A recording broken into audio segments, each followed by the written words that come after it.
News तो सुनी ही होगी में जीएसटी कम हुआ है, लेकिन जब आप मार्केट अपने फेवरेट प्रोडक्ट्स को लेने गए तो उनके प्राइस वही के वही थे। हेलो एवरीवन, मेरा नाम मनीषा है और आज इस वीडियो में हम ऐसे ही 5 मोस्ट इम्पॉर्टेंट रीज़न जानने वाले हैं जिसके चलते जीएसटी कम होने के बावजूद प्राइसेस में कोई फ़र्क नहीं। 22 सितंबर 2025 जिस दिन सरकार द्वारा जीएसटी 2.0 रिफॉर्म लाया गया, जिसके अंदर पहले टैक्स 4 स्लैब्स में डिवाइडेड थे, 5, 12, 18 और 28, जो कि घट के अब सिर्फ 3 मेजर स्लैब्स में डिवाइडेड थे, 5, 18 और 40। तो पहला रीज़न है बेस प्राइस एडजस्टमेंट। ये बहुत ही चालाक तरीका है। इसके अंदर जो बिजनेसेस हैं उन्होंने अपने जो बेस प्राइसेस हैं उन्हीं को बढ़ा दिया है।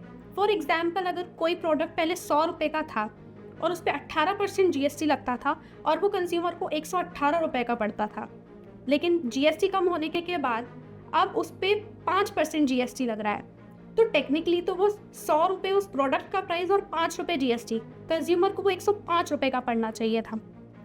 लेकिन बिजनेस ने यहाँ बहुत चालाकी दिखाई और उसने अपने बेस प्राइस को ही इंक्रीज़ कर दिया।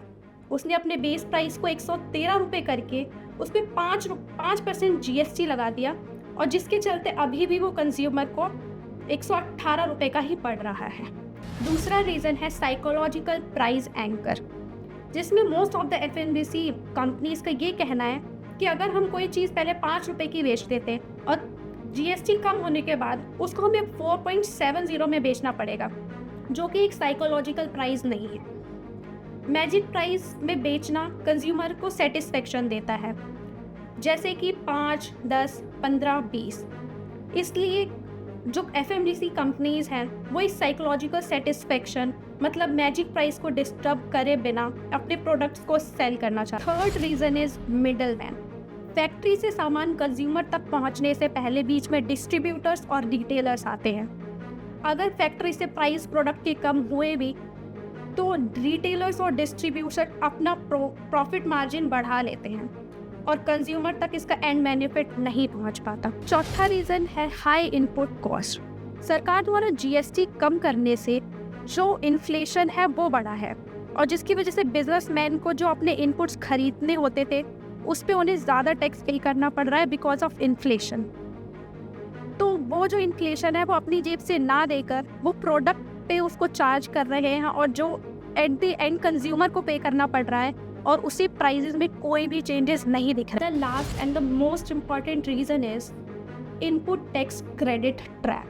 देखिए, जब सरकार जीएसटी कम कर देती है जैसे कि रेस्टोरेंट में, तो सरकार कंपनीज का टैक्स रिफंड या आईटीसी उनको देना बंद कर देती है, जिसका सीधा मतलब ये है कि अब रॉ मटेरियल पे जितना भी टैक्स है वो कंपनीज को अपनी जेब से भरना पड़ता है।